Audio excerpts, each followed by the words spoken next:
a Mary Webster y Perry Miller.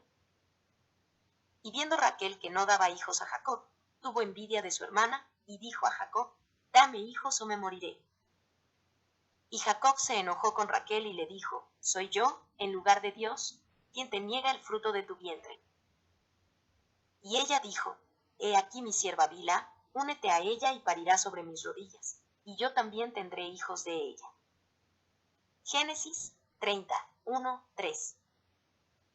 En cuanto a mí, después de muchos años de ofrecer ideas varias, inútiles y utópicas, y perdida toda esperanza de éxito, afortunadamente di con esta propuesta. Jonathan Swift. Una propuesta modesta. En el desierto no hay ninguna señal que diga: no comerás piedras. Proverbio sufí. Introducción. En la primavera de 1984 empecé a escribir una novela que inicialmente no se iba a llamar El cuento de la criada. La escribía a mano, casi siempre en unos cuadernos de papel pautado amarillo, y luego transcribía mis casi ilegibles garabatos con una gigantesca máquina de escribir alquilada, con teclado alemán. El teclado era alemán porque yo vivía en Berlín Occidental, ciudad rodeada todavía, en esa época, por el muro. El Imperio Soviético se mantenía firme y aún iba a tardar otros 4 años en desmoronarse.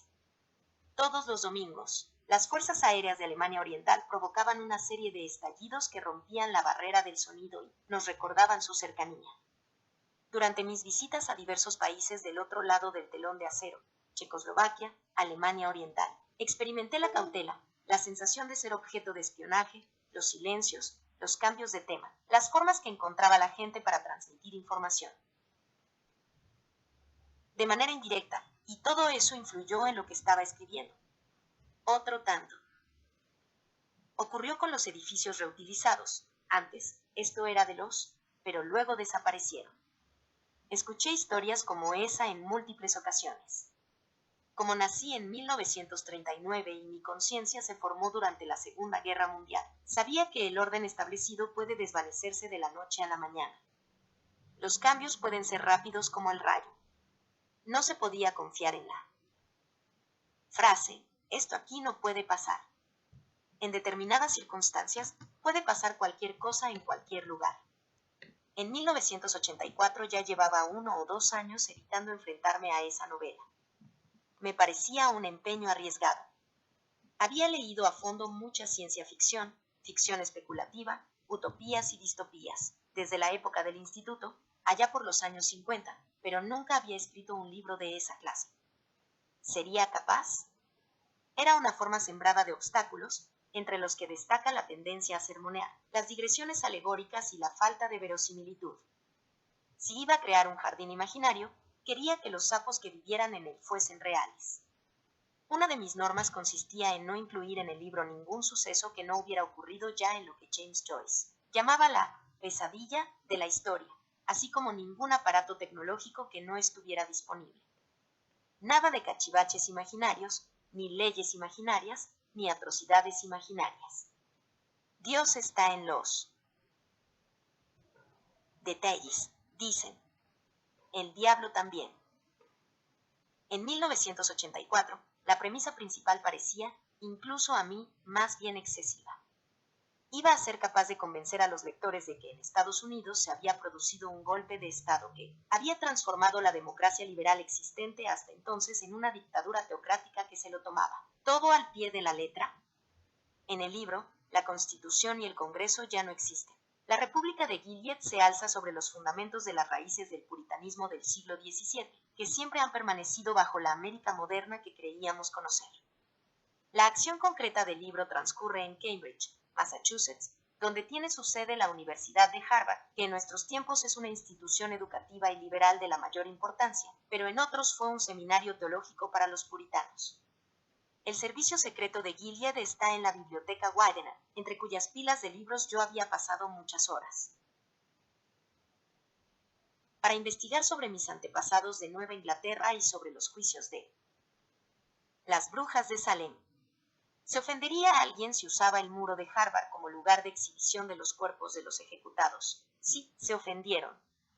En la novela, la población se está reduciendo a causa de la contaminación ambiental y la capacidad de engendrar criaturas escasea. En el mundo real de hoy en día, hay estudios que revelan un agudo declive de la fertilidad de los varones en China. Como en los regímenes totalitaristas o, de hecho, en cualquier sociedad radicalmente jerarquizada, la clase gobernante monopoliza todo lo que tenga algún valor. La élite del régimen se las arregla para repartirse las hembras fértiles como criadas.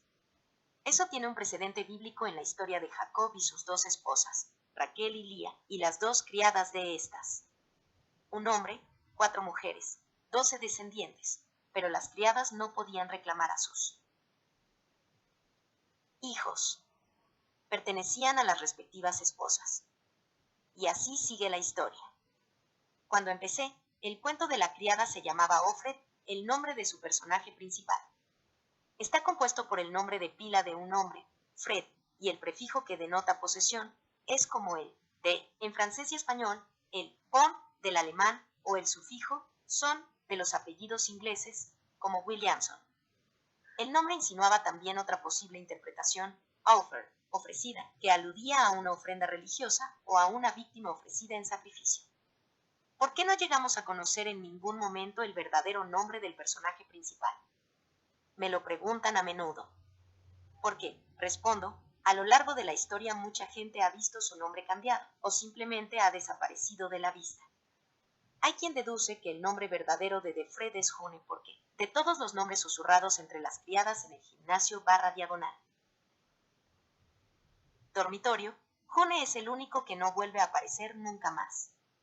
No era esa mi idea original, pero como encaja, los lectores son libres de creerlo si así lo desean.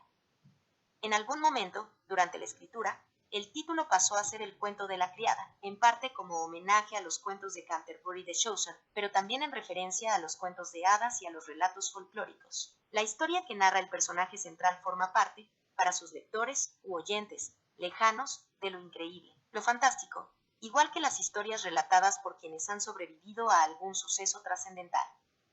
A lo largo de los años, el cuento de la criada ha adoptado muchas formas distintas.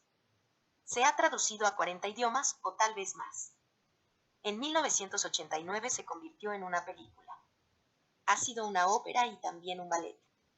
Se está haciendo con ella una novela gráfica. Y en 2017 se estrenó una serie de televisión. Participé en el rodaje de esta última con un pequeño cameo. Se trata de una escena en la que las criadas recién reclutadas se ven sometidas a un lavado de cerebro, al estilo de los que practicaba la Guardia Roja, en una especie de edificio destinado a la reeducación llamado Centro Rojo. Tienen que aprender a renunciar a sus identidades anteriores, a asimilar el lugar y las obligaciones que les corresponden, a entender que no tienen ningún derecho verdadero, pero que obtendrán protección hasta cierto punto, siempre y cuando sean capaces de amoldarse, y a tenerse en muy baja estima para poder aceptar el destino que se les adjudica sin rebelarse ni huir. Las criadas están sentadas en corro, mientras las tías, equipadas con sus aguijadas eléctricas, las fuerzan a participar en lo que ahora, no así en 1984, se llama la deshonra de las zorras contra una de ellas, Jenin, a quien se obliga a relatar la violación en grupo que sufrió en la adolescencia. Fue culpa suya, ella los provocó, canturrean las otras criadas. Aunque solo era una serie de la tele, en la que participaban actrices que al cabo de un rato, en la pausa para el café, se irían a echar unas risas, y yo misma solo estaba actuando. La escena me produjo una horrenda perturbación. Se parecía mucho, demasiado, a la historia. Sí, las mujeres se agrupan para atacar a otras mujeres. Sí, acusan a las demás para librarse ellas. Lo vemos con absoluta transparencia en la era de las redes sociales, que tanto favorecen la formación de enjambres. Sí, aceptan encantadas situaciones que les conceden poder sobre otras mujeres, incluso, y hasta puede que especialmente, en sistemas que por lo general conceden escaso poder a las mujeres. Sin embargo, todo poder es relativo y en tiempos duros se percibe que tener poco es mejor que no tener ninguno. Algunas de las tías que ejercen el control son verdaderas creyentes y consideran que hacen un favor a las criadas. Al menos no las han mandado a limpiar residuos tóxicos. Al menos, en este nuevo mundo feliz, no las viola nadie. O no exactamente, o por lo menos quien las viola no es un desconocido. Entre las tías hay algunas sádicas. Otras son oportunistas. Y se les da muy bien tomar algunos de los reclamos favoritos del feminismo en 1984, como las campañas contra la pornografía y la exigencia de mayor seguridad ante los asaltos sexuales, y usarlos en su propio beneficio. Como decía, la vida real. Lo cual me lleva a las 3 preguntas que me hacen a menudo. La primera, ¿el cuento de la criada es una novela feminista? Si eso quiere decir un tratado ideológico en el que todas las mujeres son ángeles y barra diagonal lo están, victimizadas en tal medida que han perdido la capacidad de elegir moralmente, no. Si quiere decir una novela en la que las mujeres son seres humanos, con toda la variedad de personalidades y comportamientos que eso implica, y además son interesantes e importantes y lo que les ocurre es crucial para el asunto, la estructura y la trama del libro. Entonces sí, en ese sentido, muchos libros son feministas. ¿Por qué son interesantes e importantes? Porque en la vida real las mujeres son interesantes e importantes.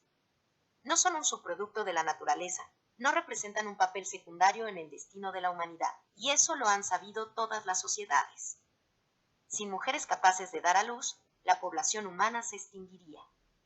Por eso las violaciones masivas y el asesinato de mujeres, chicas y niñas ha sido una característica común de las guerras genocidas, o de cualquier acción destinada a someter y explotar a una población. Mata a sus hijos y pone en su lugar a los tuyos, como hacen los gatos. Obliga a las mujeres a tener hijos que luego no pueden permitirse criar, o hijos que luego les robarás para tus intereses personales. Niños robados, un motivo cuyo uso generalizado se remonta a tiempos lejanos. El control de las mujeres y sus descendientes ha sido la piedra de toque de todo régimen represivo de este planeta. Napoleón y su carne de cañón, la esclavitud y la mercancía humana, una práctica eternamente renovada, ambas encajan aquí. A quienes promueven la maternidad forzosa habría que preguntarles, ¿cui bono? ¿A quién beneficia? A veces a un sector, a veces a otro. Nunca a nadie. La segunda pregunta que me plantean con frecuencia, ¿el cuento de la criada es una novela en contra de la religión? De nuevo, depende de lo que se quiera decir. Ciertamente, un grupo de hombres autoritarios se hacen con el control y tratan de instaurar de nuevo una versión extrema del patriarcado, en la que a las mujeres, como a los esclavos americanos del siglo XIX, se les prohíbe leer. Aún más, no pueden tener ningún control sobre el dinero ni trabajar fuera de casa, no como algunas mujeres de la Biblia.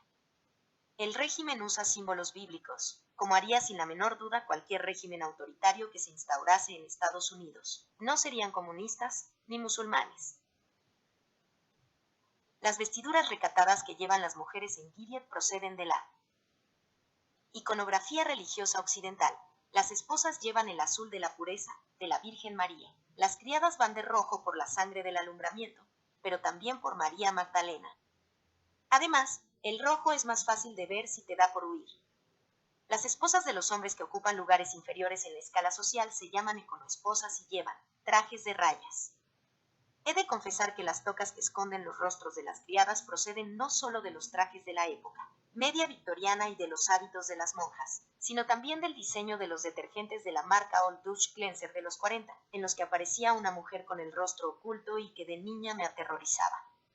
Muchos regímenes totalitarios han recurrido a la ropa, tanto prohibiendo unas prendas como obligando a usar otras, para identificar y controlar a las personas. Pensemos en las estrellas amarillas y en el morado de los romanos y en muchos casos se han escudado en la religión para gobernar. Así resulta mucho más fácil señalar a los herejes.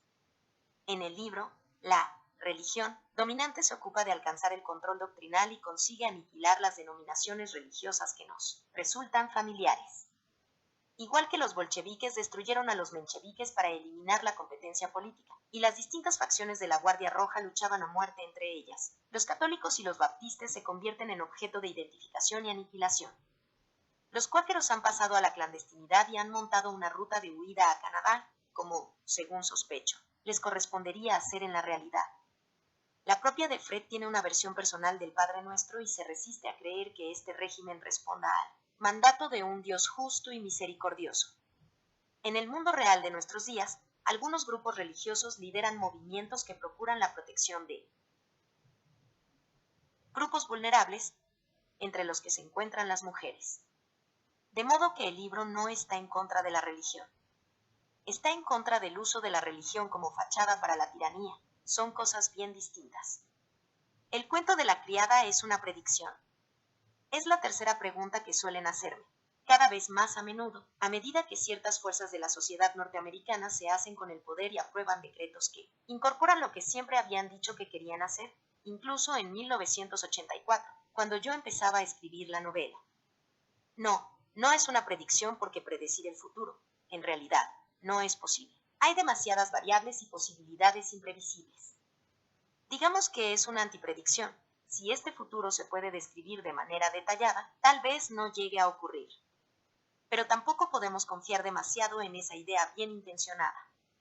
El cuento de la criada se nutrió de muchas facetas distintas. Ejecuciones grupales, leyes suntuarias, quema de libros, el programa Lebensborn de la CCSI. El robo de niños en Argentina por parte de los generales, la historia de la esclavitud, la historia de la poligamia en Estados Unidos. La lista es larga.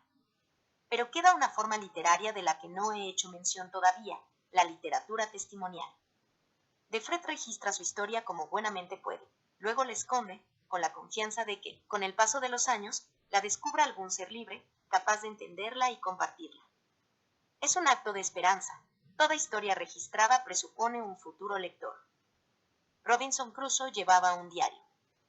Lo mismo hacía Samuel Pepys y registró en él el gran incendio de Londres. También muchos de los que vivieron en la época de la peste negra, aunque a menudo sus relatos tienen un final abrupto. También Romeo Dallaire, que dejó testimonio del genocidio en Ruanda y al mismo tiempo de la indiferencia que le deparó el mundo. También Ana Frank, escondida en su desván. El relato de Defred tiene dos grupos de lectores, el que aparece al final del libro, en una convención académica del futuro, que goza de libertad para leer, pero no siempre resulta tan empático como uno quisiera, y el formado por los lectores individuales de la novela en cualquier época. Ese es el lector real, ese, querido lector, al que se dirigen todos los escritores. Y muchos queridos lectores se convertirán, a su vez, en escritores. Así empezamos todos los que escribimos, leyendo. Oíamos la voz de un libro que nos hablaba. Tras las recientes elecciones en Estados Unidos, proliferan los miedos y las ansiedades. Se da la percepción de que las libertades civiles básicas están en peligro, junto con muchos de los derechos conquistados por las mujeres a lo largo de las últimas décadas, así como en los siglos pasados. En este clima de división, en el que parece estar al alza la proyección del odio contra muchos